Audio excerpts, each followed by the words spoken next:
19 janvier 2026. Bonjour à tous et merci d'avoir choisi Diamond TV pour vous informer. Une présence remarquée du général Assimi Goïta à son homologue le président Mamadi Doumbouya à la cérémonie d'investiture ce samedi 17 janvier 2026 au stade Lassana Conté de Conakry.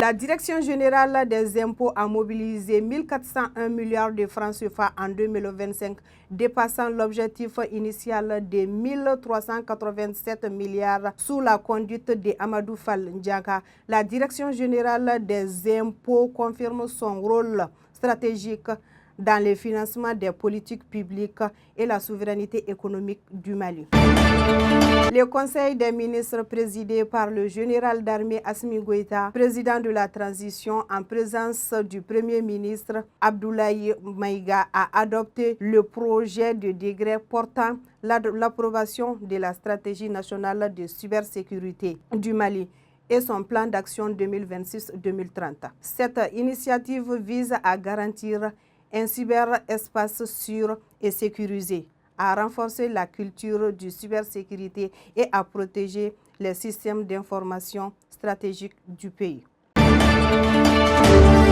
L'Association pour l'autonomisation et le développement des femmes et filles a organisé vendredi dernier à Lafiabougou, sur le terrain Bélier, une cérémonie réunissant les participants, les autorités et les partenaires pour célébrer la fin de la 3e édition de ces formations professionnelles et a annoncé le démarrage de la 4e édition.